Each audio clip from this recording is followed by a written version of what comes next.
Greater Mankato growth, what we want to make sure we do is that our businesses, their employees, all have an opportunity to access good information. So when you go to the polls to vote on people or things like this, you got what you need to make a decision. So that's why we asked Sherry to take time today for anybody who's interested to learn more about the referendum that's on the ballot, what it means, where it takes us. So you get that opportunity to hear from her first. She's going to probably spend 10 or 15 minutes with a little bit of a presentation. And we've got some brief thoughts as well that we might ask, but really, you're here. This is a unique opportunity. You should ask whatever you want. By the way, we'll record today's session, so those who aren't here, then we'll post it out on our YouTube channel and let people know. And so it'll probably get a lot of views after that. I don't know if people will sit through the whole thing. Sure. But oftentimes they do click in and check those things out. So with that, sure. And we blocked out until 4 o'clock today, but whatever time you need together to get the kind of questions you want answered, or we ask a few here just to fill the tape, we'll do that whatever time we're done. All right? So thanks for coming. Really. So I can tell your name's David as I look at your name tag, and Scott. I'm Sherry, superintendent, and I'm taking through a little bit here. If it gets to be too much, just do this. And if you have questions as I'm taking you through, I put together a presentation that seems as though it's what I'm getting a lot of questions on when I'm in the community. And internally, it's always good for us to review things too. In our strategic roadmap, we have our mission statement about assuring learning excellence and readiness. Readiness is a big key in this technology renewal of our referendum for our changing world. And you know technology is changing as fast as you buy it, as fast as you update. It's the next thing. Our core values, when I look at what we do every day for our students, it is our responsibility to make sure they're prepared. And all of these other pieces that go with that. It's what we do every single day to make our decisions for our students. A little bit on enrollment. I get this quite a bit. So you're growing, and where does that look like? And this is another reason for renewal of our technology referendum. I'm going to take you right here at 1011. You can see 3,226. These are grades 7 through 12. Hello, here we are, 4,059. There's our K through 6. So thank you again to the community for Rosa Parks and Eagle Lake. You can see where that gap is already in our growth, which is a good thing for us. We ended with 7,285 students last year. When we did our October 1 enrollments, we projected about a growth of 80. We actually had an official growth of 104. 73 of those students are on the east side of our community. So you can see a little bit our projections of a 2-to-1 growth from the east to the west side. However, we have some new housing that's opened up in North Mankato, so we have some growth in that Hoover area also. So those are our bubbles. 3 areas I'll get the biggest questions on. We've increased in our special education by 54%. You can see that's from 1998 to 2010. Free and reduced lunch talks a lot about our economic pieces. We had a big jump from 2008 to 10 up to 2,492 of our students. We get some funding to help support things with that. But the biggest thing is they get free and reduced lunch also and breakfast. We're not seeing that big of a jump this year. So it's actually stabilized a little bit economically is what we're seeing with our applications. LEP students are those that do not speak English in the household. We served 356 last year. So this referendum fits under our strategic direction C, which is all about time, resources, facilities, and what are we doing to make sure that we're making the decisions for people, our students and our staff. On Tuesday, November 8th, that's election. Don't forget to get out and vote. Part of what's on the ballot. This year, legislatively, we are able to put different language in that ballot vote because this is not new money that we're asking for. It's a renewal of existing. And that's what that language says. That renewing this as an existing referendum is a levy, it will not increase your taxes. So when we look at that, and I'm not going to take you through everything, but our current budget is $1.1 million. $617,000 of that comes out of our general fund. The $500,000 is our referendum that's there for us to support our technology upgrades.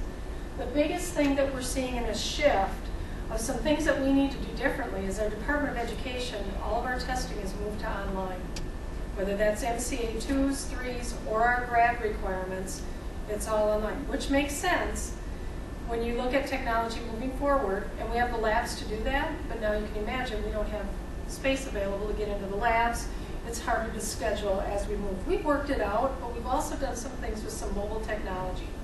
iPads, tablets, Nooks, also Kindles, a lot of different things. So looking at how do we make that technology available in a more mobile way. The other thing is students have technology. So we're going to follow a couple districts and see how that works to study. If our students are bringing in that technology, that's what does it look like. Because I've had people say, well, aren't your technology needs increasing and would you be asking for more money? Actually, we're trying to streamline it and technology shifted. What's interesting, when we buy textbooks now, when I was in school, you get a textbook and a workbook and probably some black line masters, so now I'm really dating myself. Now we get a website. So all those resources are coming online. So our technology, our bandwidth, the pieces of that, that's another piece that this referendum will continue to support. Number 2 here, I'm just going to talk a little bit. We just did a survey to see how many of our households have access to the internet. When we did that survey, 95% had access to a computer, but it dropped with the internet, depending on which age level we were at. And we'll be publishing those results. We want to close that gap for our students. If we're pushing things online and we're doing that, so we want to be able to provide some access to some mobile technology, also for students outside of school. So that might be something different with us giving access and keeping things open, working with community areas, and how we do that, like our public libraries or any other community centers, and where that's at. The other thing that we talked about that has really come through our surveys is a lot of research. So we did smartboards and LCD projectors.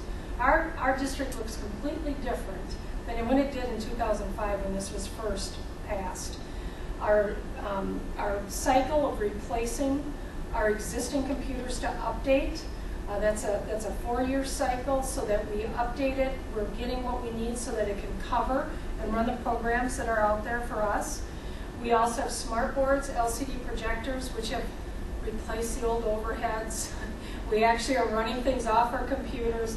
Many of our curriculums, as I said, GPS for social studies, you name it, they've got the websites, they can go there, they can do those things. The biggest thing for us is now looking at, so what's next? And we're not going to have a lot of money to say what's next, because what we're asking for is to maintain and move forward, update what we have and maintain. But the other thing is audio amplification systems. So you come into a classroom, a teacher has a mic on, and all of a sudden that voice is constant. Research shows that learning goes up, it keeps attention. Great example, Educare was a wonderful support for us for grants for different projects. They did amplification systems for East Juniors. Teacher said, oh, I'm just doing NWA testing.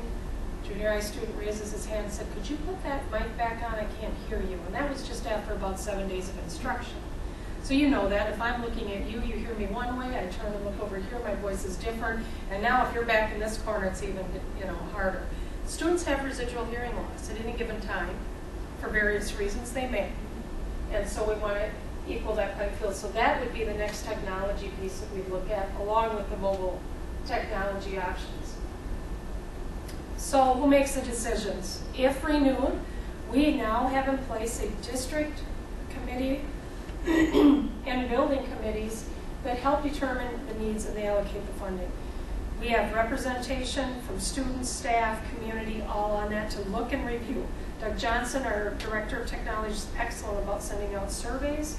What do we need? And we bring that back. We also would then be able to do replacement in our cycle, and maintenance costs would be built in. We have that now with the $1.1 million budget that we have for technology. So then what's the impact? We're paying this right now in our referendum for our dollars. Our technology question impact, you can see on the homestead there, just two values, the 100,000, 200,000. The annual impact on that $200,000 house is $18.79. That's divided by 12. So that's that annual impact. You can see commercial and industrial apartments and our agricultural homestead. I also brought a couple handouts that just puts it in more detail. But all of this in more detail can be found on our website. And if you go there, right on the front page, it says referendum and board elections. And all of this information is on here in more detail.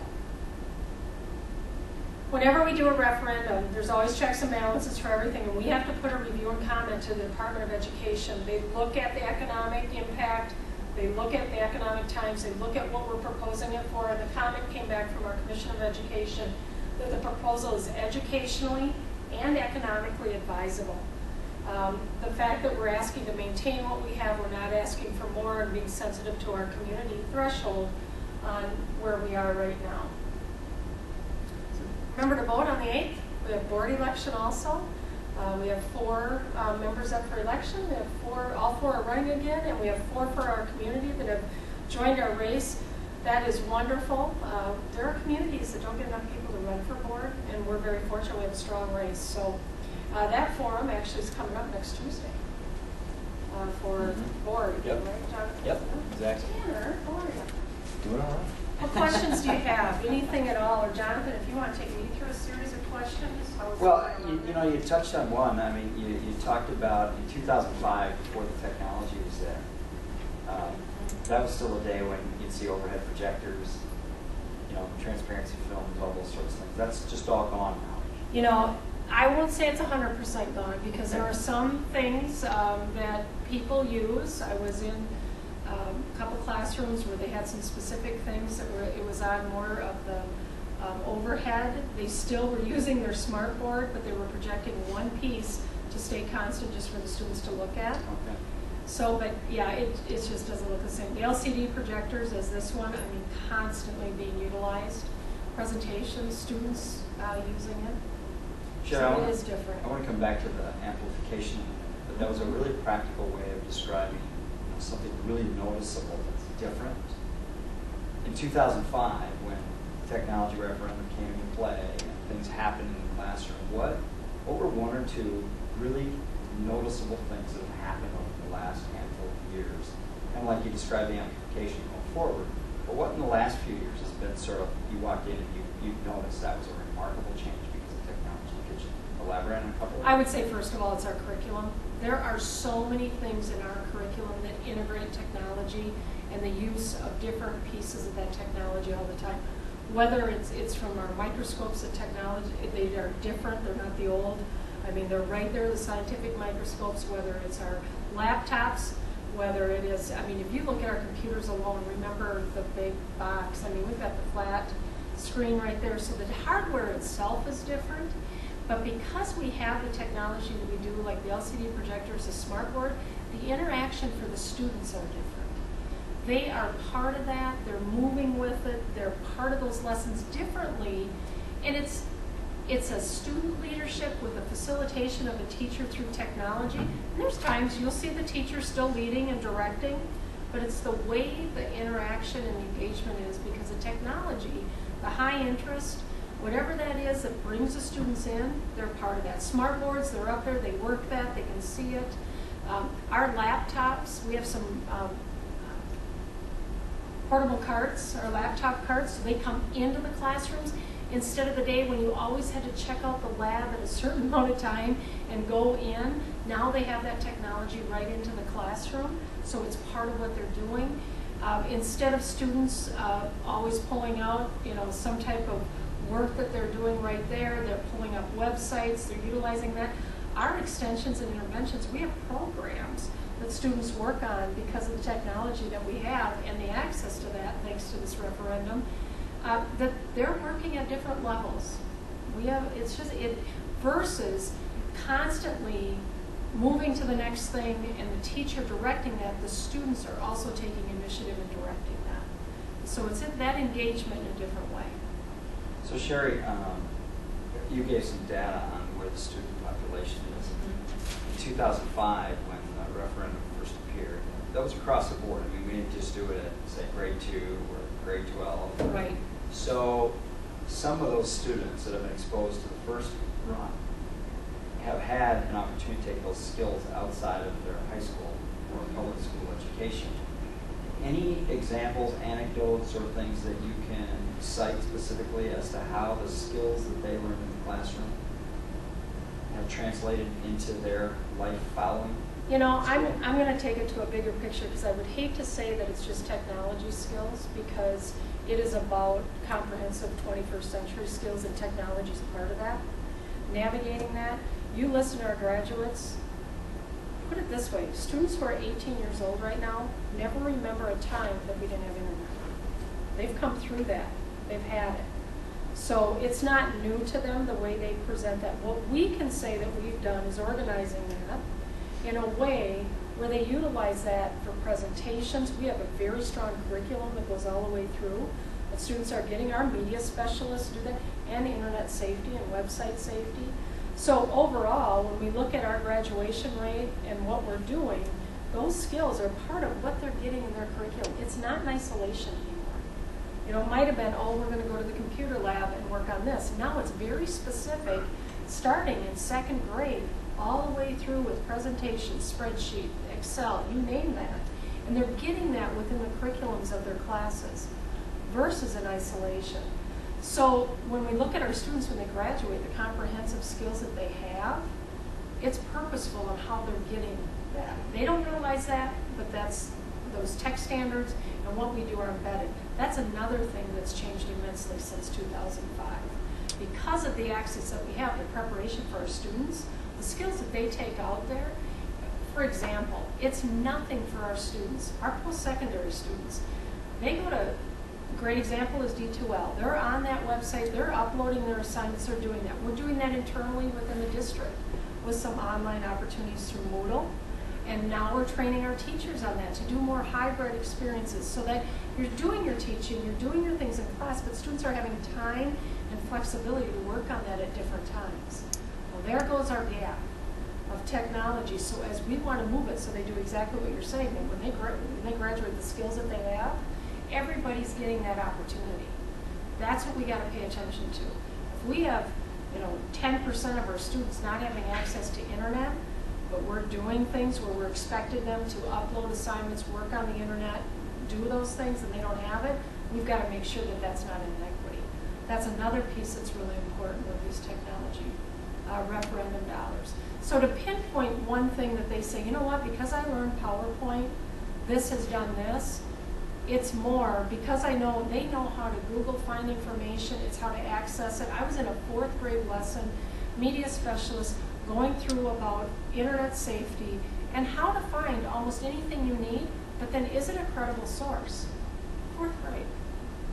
Different than when I made index cards and I looked up in encyclopedias and books different facts and did my reports. They were starting to work on reports, but he did a lesson on the internet first on how to do searches. So how many of our students did you say have access to a computer, and then how many get internet? Overall, it was 95% access to a computer, and it dropped to 90 when we asked the question about internet. Yep, and that was average between the grades that answered that. So elementary, middle, and high school. We asked a lot of questions, like how many of you are on Facebook, how are you using social networking. What were the answers to some of those questions? We'll put all that data to get pretty high when you hit high school. Yeah. But I'll tell you what, even 3rd grade, there were about, I want to say it was like 19 or 20% of students had a Facebook account. So I just asked those statistics, and I'll just play devil's advocate type question here. So I think about, most kids today then, 9 out of 10 kids have access to computers and internet, and so that's their life outside of school. Mm-hmm. So they have all that access. So then when we're doing that in school, are we just sort of furthering that potential way that they're entertained? And is it just that that's the only way that kids engage today? Remember, devil's advocate question. No. So that's kids are engaged that way. Right. So the only way we think we can keep them in the classroom is let's offer them more of what they're used to. Are we doing that, or is there, and again, devil's advocate question? No. We have academic standards and high core standards that we have to meet. It is about getting students prepared for what comes next after high school. But the technology piece that they have, we need to utilize that, and what we got to do is help them frame it so that it's safe use of the internet. For example, when we tell them that when you post on a social network site, that's there forever, many students don't realize what forever means and how many people actually have access to that information, how that can impact you down the road for employment, what that looks like for you as an adult compared to where you are right now in your life. So the responsibility of that excitement and that potential is also something we have to work and help students see. But the other biggest part is how to utilize those skills now to help them develop their talents in areas so that it becomes refined.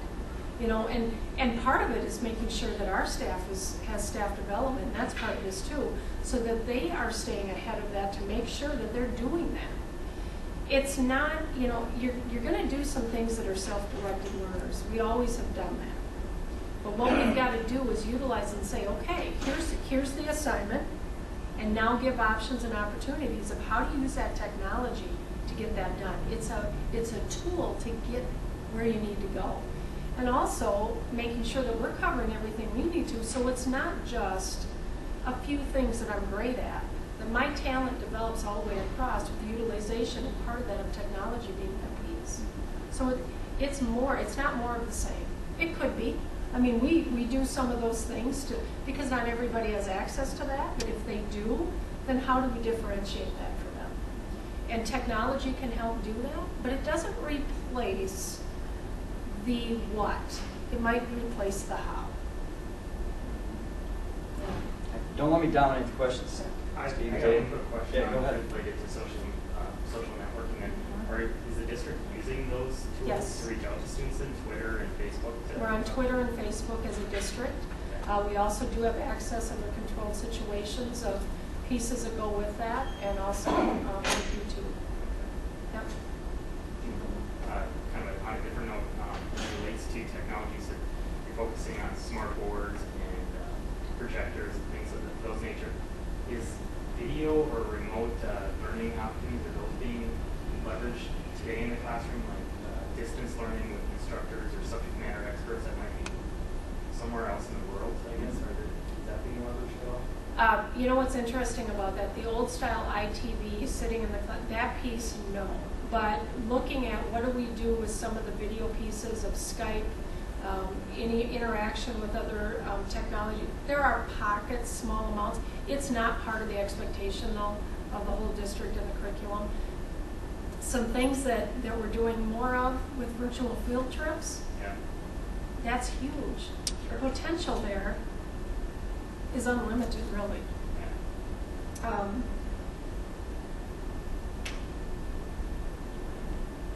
I think it's a Minnesota Historical Museum. They do some virtual field trips.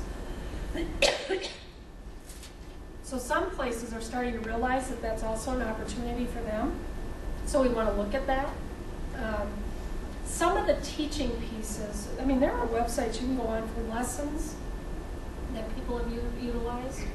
But we haven't organized that and thought about teaching courses that way. We do online things with Socrates, which is a provider at our cooperative for online learning. So there are some things that are happening for our students differently, but it's not a universal, this is the way it needs to go. Sometimes it's specialized, sometimes it's us looking at what do we need. We've got an online course right now at one of our high schools for a few of our seniors in composition and writing, and it's one of our teachers doing that. So it's kind of varied. Do you find it that there's I would guess that the engagement for technology differs amongst the different teachers and instructors. Do you struggle with getting a consistent level of technology engagement amongst all the staff? Or? You know, that's our professional development piece. When you get a smart board, you're required to have 8 hours of training. So we have some things in place. What we need, but then it becomes, and you're correct, it is different amongst each teacher. And so it's setting that standard of when you do get technology, here's where we're at, let's move it forward. And those are the pieces that as we get this will help us maintain that training piece. The bigger thing is when we're writing our curriculum, that now comes the piece about what technology pieces enhance that curriculum.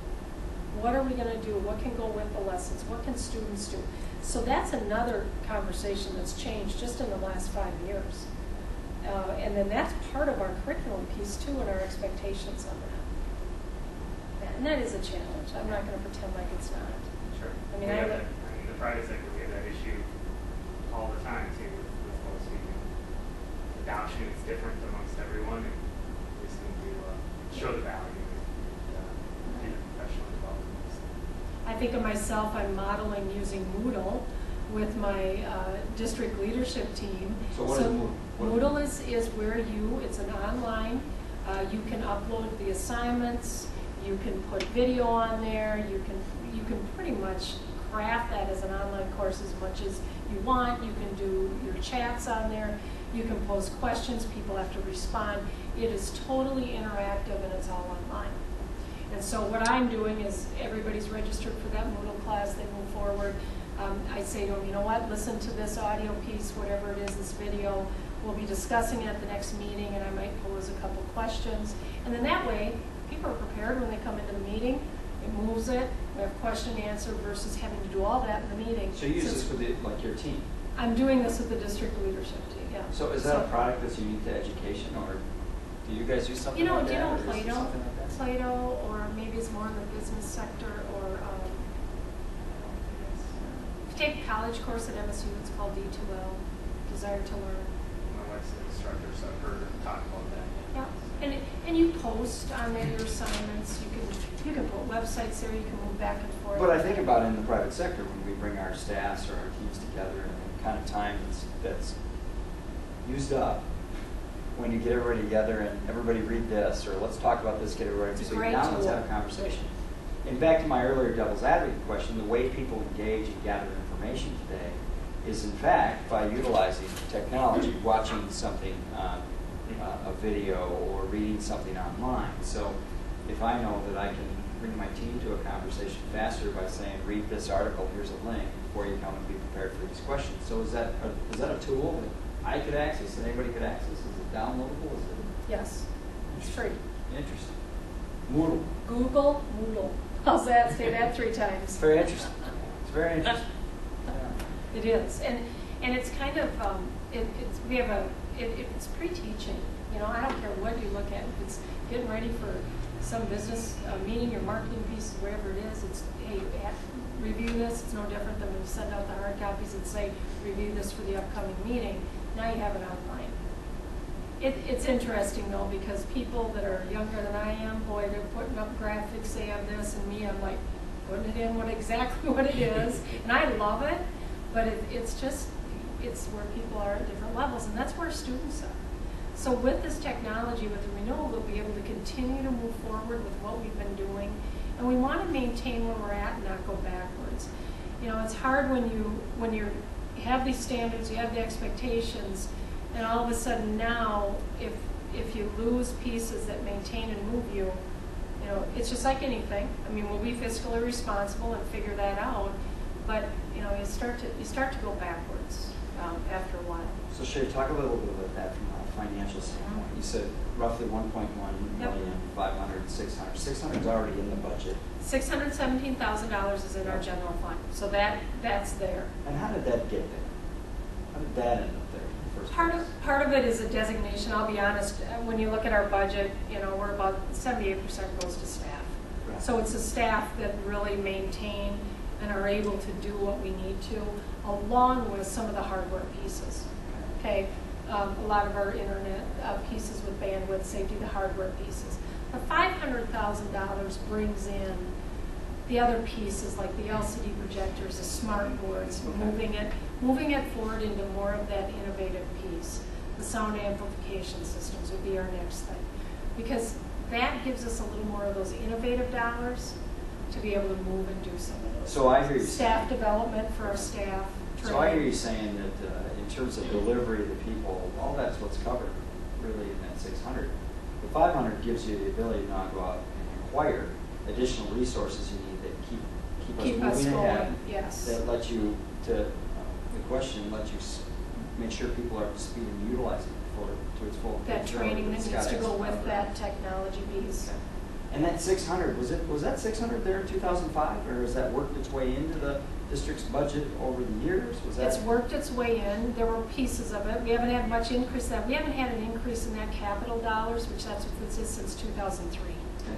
And so the only increase we've had, in a sense, is if we had permission from the legislature, which was good at the times, to shift $51 per student into the general fund to help take care of some of the deficit. So those really haven't increased that much. What it is some capital opportunities that we've been able to do because of our bond that was passed in 2008. We've been able to do a few more things with that technology. What is this on a per student basis? Well, when you Talking know about you it have on $60. taxpayer. So When it's you $60 really, per student that yeah, we're investing? when you really look at that per year out of that 500,000. Now, are we going to see iPads on every student's We desk? already have. Is that what we're going to see? You know, I don't know that. You know what I envision? We were talking about this. I see a mobile technology device. For example, I don't know about all of you, but I do a lot of my stuff right on my smartphone. And a lot of students have that. So Oh, these guys walked in with iPads and iPhones. Right. And so there it is. And now they're technology guys, right? But you don't go anywhere without those two devices in your hands, right? Now Tanner walked in with a pen and a old-fashioned piece of paper, right?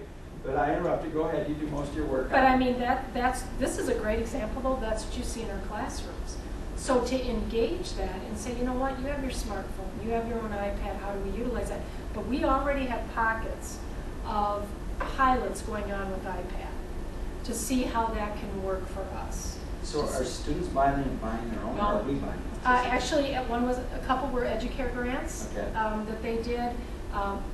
We have some workshops where if you go to the workshop, you also get an iPad. So some staff, teachers have done that, Okay. and looking how they can utilize it. So we all, that's one thing about our technology department, Doug Johnson, really looking at, is iPad the way, or is it a combination?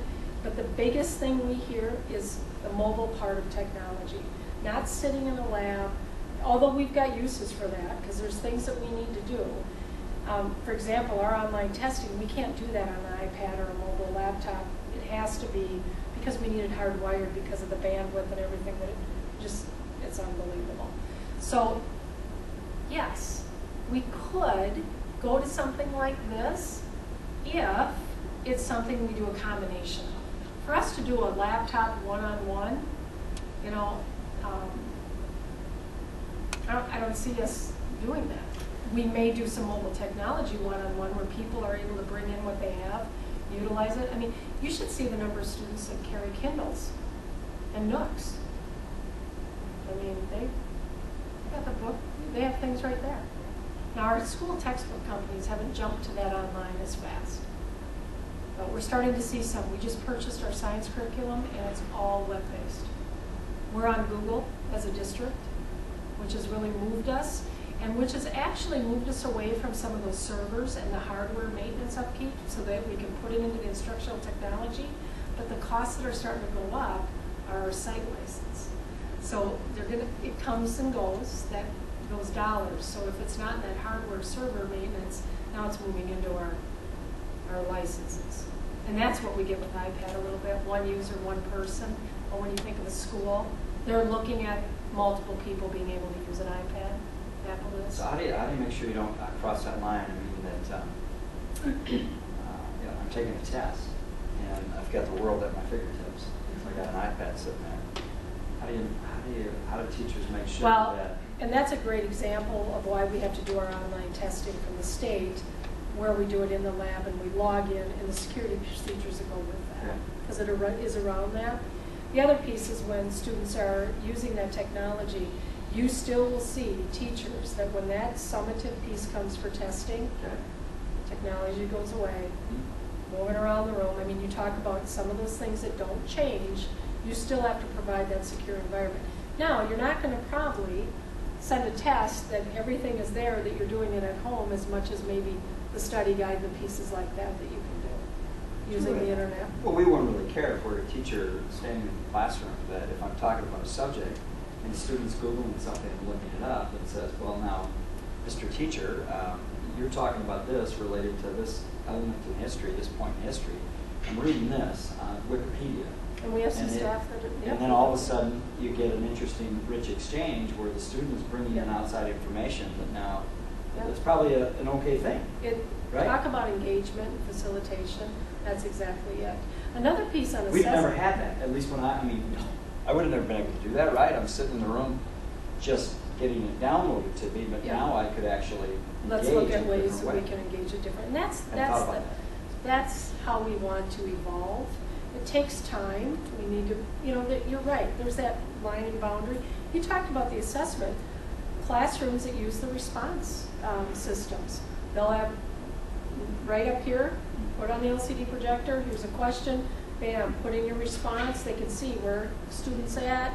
Okay, you know what, let's look at this, let's answer this, how did this go? Okay, 40% of you are still over here, and the teacher now is doing an informative assessment saying, I gotta cover this again, because some of my students, these students here get that and they can go. So you can do that. So you have those abilities now in classroom? Oh, yes. Where I could ask a question and everybody responds and I know Yep. where the class is at Yep. that Not point? in every class, but we have Okay. them in buildings where they check out and they move it. That's part of that mobile I technology. mean, I've seen it done with groups of 300 in a room where Yep. you're asking questions and you get a quick survey of how the room We is have feeling. that in the classroom We do that in the capacity. classroom? So using technology, putting that test right up, put it up there, go through it, they get their responses. Every student's assigned a number, they can run a report to see how that student's doing. It doesn't show it up here because that's general. Mhm. And then, that's another great example of mobile technology, and also the response. Students like that quick response. So you call that, that's what, when you talk about mobile technology, that's part of what you're talking Anything about. that you can have in your hands, you're not going to it. Okay. It can come to you and you can utilize it where you're at. So, Other questions? Dave's got something. Yeah, you talked about trying to bridge that gap between internet usage outside of school.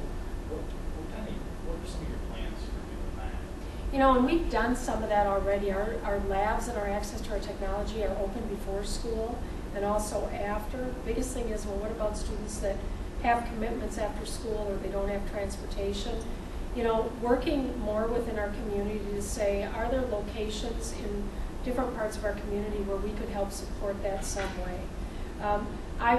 I've been in a partnership before where there was like a homework hotline, online help, and it was sponsored through places in the community that had technology. We just had contact from somebody in our community that said, you know what, we purchased a bank of 10 computers. We'd be happy to open this up at this time. Is there a way to get that information out to people who are in our neighborhood? So it'd be establishing relationships like that. That piece right there aren't dollars that are allocated differently, because I believe we can do that right now with no money, being able to do it. We may have to look at some dollars to have it staffed. That would be how we would partner and maybe share and try to support.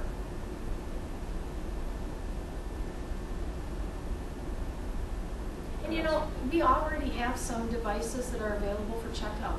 Students take them as they need them and they bring them back the next day.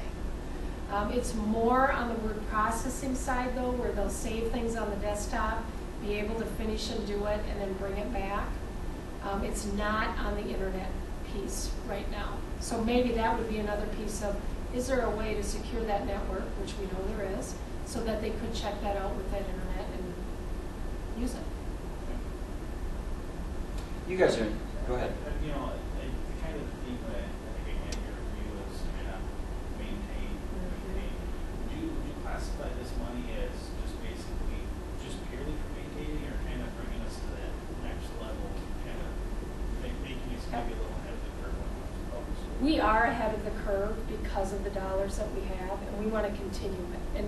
And that's why, to move it, looking at the mobile technology is one, and the access, and the other one are the audio amplification systems. That would keep us moving. Those are the two big innovative pieces. But we feel, you know, it's interesting because you look at them as innovative, people almost look at it like, are you kidding me? It's a no-brainer, we need this. And so it's just how we've evolved in our conversations around technology. We want to keep moving that. And the student engagement piece is number one. You know, when you talk to students, they want to have access right now, right here. Well, now you talk to teachers and they say, you know what, that can be distracting. How do we teach them responsible use? What do we do with etiquette? How do we make sure they're getting what they need to be engaged? So we want to keep moving that. Part of it is a training for our staff also with that. How do you keep them off of it? If you got technology, because I've sat in the back of the classroom before, not necessarily in public school, but Yep. let's at least say college, because they've been in college school. Computers have been in colleges for a long time now, right? At people's desks. Because at least a half dozen, 10 years ago, Yep. that if you enrolled at a business school, you had to come with your own computer, right? And I've sat in the back and I've watched an instructor talk while I've seen students out on the net, maybe on today now would be a Facebook, checking an email, doing Yep. something else. They're not paying attention to the instructor in front of them. So How do you make sure if you put that kind of technology or that kind of access in front of a student? I mean, they're doing it in meetings, right? I mean, we can And that have a comes- meeting, we can have and somebody that in a comes meeting first. checking their email, right? And that's why we laugh. We deal with it every Right, day. we deal with it in meetings every day. How do you, because you talk about teaching proper etiquette, and that isn't proper etiquette. Pay No. attention to the meeting in front of you. How do you go about that? And I think that comes full circle to, you saying, well, you're just repeating and doing more. I think that's a perfect example how we're not repeating and doing more, because it becomes part of responsibility of being responsible. And that, as part of one of our core values of respect, it's a teachable moment. The respect of what you're doing at that time. And I've been in classrooms where teachers will say, at this time, I need you to stop working on what you're working on right now. We're going to go through this, and I need your attention completely for this amount of time. We're going here. They'll go through it. They'll say, okay, now you can utilize it. Go back to work and do this. So I see them going back and forth in that and really saying, okay, no more conversation, eyes up here, or we're going to move here. And so part of that's the classroom management piece of being part of what's happening. And engagement is different than compliance. And so that's the piece that we want to continue to make sure that we're engaged. Not only us as the adult learners, but then our students. And becoming facilitators of that learning can happen even more so through that technology. But it does come down to responsibility and the impact of decisions. Yeah. So. Other questions? Tanner, what do you want to ask? I'd ask, of course the district has a responsibility to get this technology in students' hands. And I know that there's new technology standards that some folks in the district work to kind of embed into the curriculum and all that. But does the district itself, kind of the district, have a responsibility to kind of keep itself up with technology, with things like Infinite Campus, and I imagine you have network security kinds of issues, and those are the things that people, they're not as engaging. Sure. But we have to keep up. Our reports are submitted, you can imagine, to our Department of Education. Everything's electronic. Our payroll, we got to have the security. Our security cameras in our district are moving to digital, so they're on our network. And so we need to make sure that we maintain that, and that the things that we have can run. That's part of that dollars that are general fund. And then also, that's what the referendum dollars do for us, is being able to do those things general fund-wise, and then do some of the training and more of the innovative pieces with those referendum. But yes, it is our responsibility to maintain and do what we need to for day-to-day operations actually anymore. well, and I guess one of the things that comes to my mind was Infinite Campus. I thought maybe that was a couple years ago. Yep. And, It was SASE before that. Yep, and it was SASE before that, and of course Infinite Campus is. That's our whole student That's management. day-to-day. That's day-to-day kind of stuff. Yeah. That's That's the our whole. whole data-driven student management system. It's tied in with what we do for funding, everything. We put our student enrollment, MARS numbers, which is reported into the state. All of our information, health information, everything is on there. So as a district, are you independently managing that, or is that a collaborative?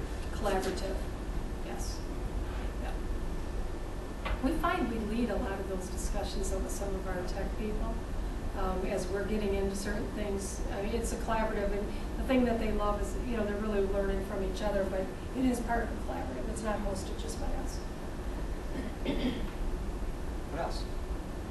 I'm a parent of a kindergarten. My son will be in the kindergarten class of 2015 actually. All It's a right. little ways out. But when I was in school, my mom and dad, their interaction with my instructors was going to student-teacher conferences like once, twice a year, right? What can I expect? And I'm just wondering how these technology dollars might change that, either today or in the future. As a parent, how am I going to be engaged with my son's instructors? And will that make it more accessible than once or twice a year? We have a parent portal where Assignments are posted and information is put on there. Teachers have websites, pieces that interaction back and forth.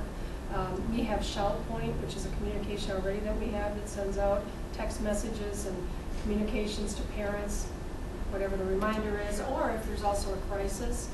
Through our website, we'll post things right to Facebook, Twitter, or if you like text message, you can get that interaction for us. You can also bring back information to us. So it's opening up that free flow and transparency of information in a way.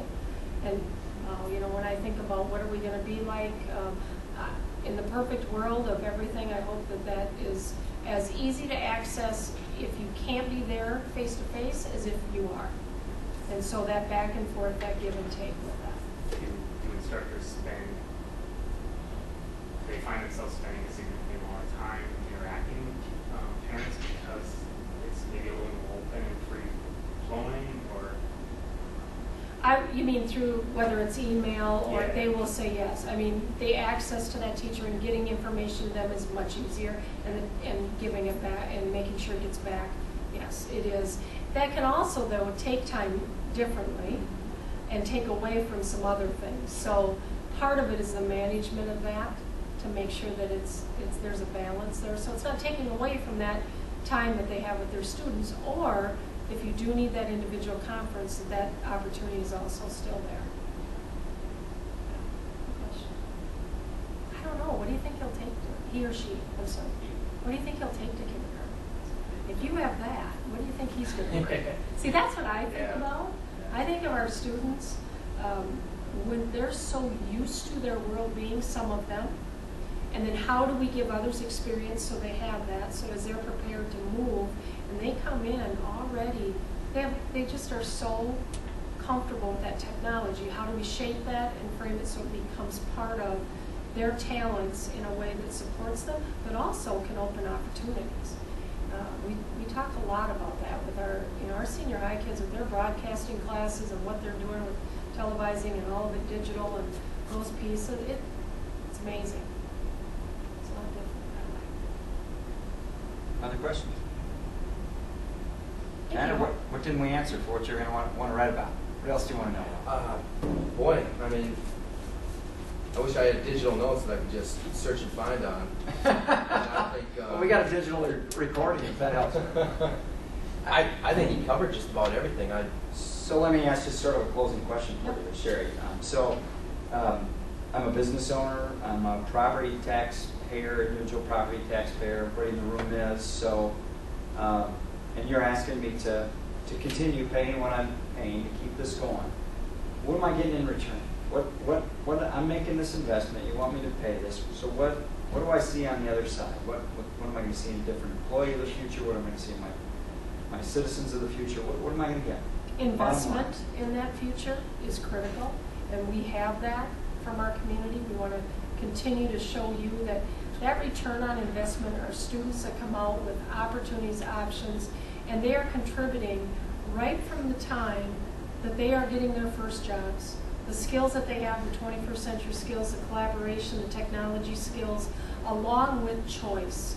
We never want a student to leave us that doesn't have opportunities and options. And so that's what we're looking at as a whole scope.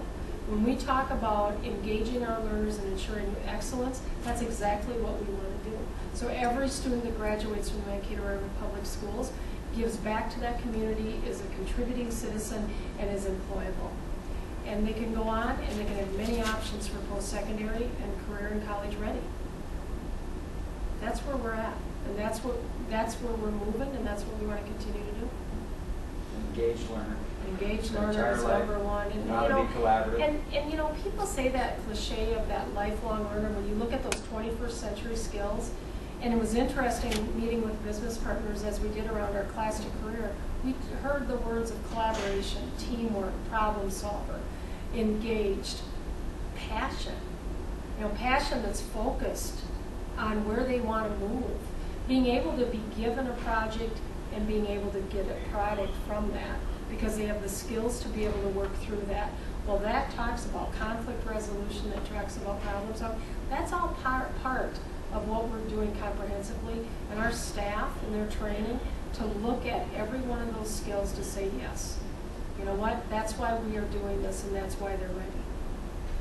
All right. Thank you. You're welcome. Thanks, everybody. Thanks for coming. Nice to Sherry. meet you.